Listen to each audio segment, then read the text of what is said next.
Praise the Lord! Hallelujah! Narito po ako para to give glory to God. Dahil nung last month, November, inaasahin po ako ni Pastor Mel para mag-exhort ng tithes and offering. Sabi ko, Pastor, hindi po ako nakakakita. Ha? Sabi niya, wala po ako nakikita. Sabi ko, ginawa niya, pinag-pray niya agad ako. Tinanong niya ako. Tinanggap ko ang healing. Tapos, nangungunyan dito.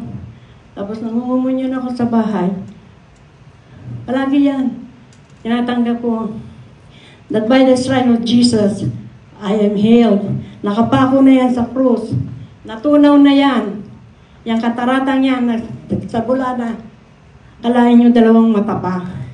Wala talaga akong makita sa cellphone ganyan. Sabi ko, sa tuwing gaganyan ako, thank you Lord, maliwanag na ang aking mga mata. Kahapon, nagbabasa ako sa cellphone ko. Ganyan na ako, wala akong salamin. Naalala ko, wow, praise the Lord. Nakakakita na ako, Lord. Sabi ko gano'n.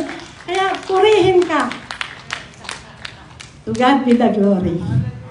Tapos itong linggong itong nakaraan, isinend sa akin ng anak kong babae, yung picture ng anak kong lalaki.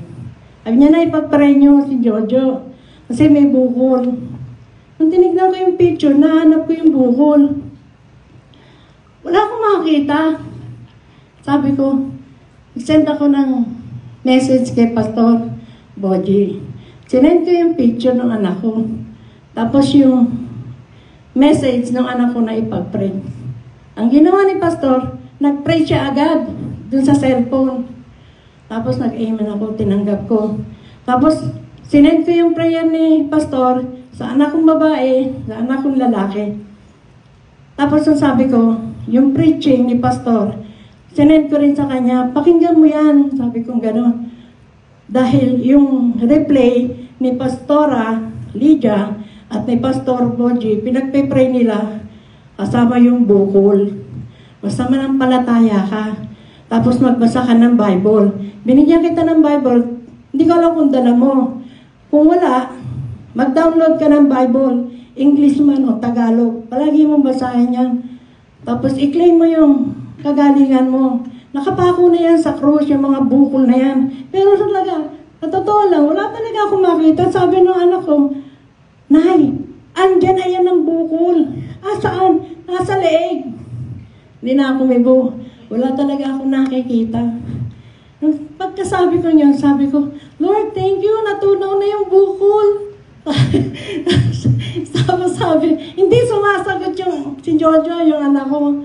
Basta, ako, sinabi ko rin kay JJ, yung anak kong babae, mangumunyong ka, kasi lagi siya sa baba, lagi naman ako sa taas, di kami magkatugma. At saka umaalis ako, sabi ko gano'n, mangumunyong tayo palagi. Tanggapin natin ang kagalingan ni Jojo. Sabi ko, alam mo ba, na nakakakita na ako. Sabi niya, ha? Oo, yun yung, si Pastor nga may katarata yun, wala siyang binabanggit. Din natunaw na, nagsabula na, dahil yan ang prayer. Sabi ko gano'n. Kaya, praise the Lord, iniginaw na po ako.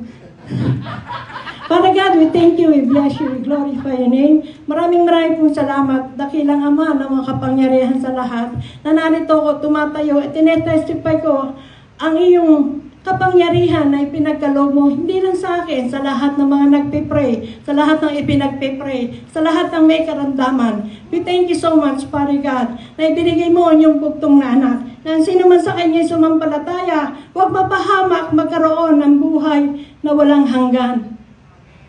Thank you so much, Father God. Thank you, Lord Jesus, na nagsuffer ka sa krus ng Kalbaryo. Nagkasugat-sugat, nagkalatay-latay ang iyong katawan sa krus ng Kalbaryo. Inako mo lahat ng sakit, karamdaman. Nakapako na lahat ng sakit at karamdaman dyan sa krus ng Kalbaryo. Thank you so much, Lord Jesus, at nabuhos ang iyong banal na dugo sa krus ng Kalbaryo para sa kapatawaran ng aming mga kasalanan. We thank you so much, Father God. We thank you, Lord Jesus. Thank you, Holy Spirit. We bless you, we glorify your name. Sa iyo lahat ang kapurihan. Kapurihan, kaluwalhatian sa iyong dakilang pangalan. In Jesus' name we pray. Hallelujah. Amen.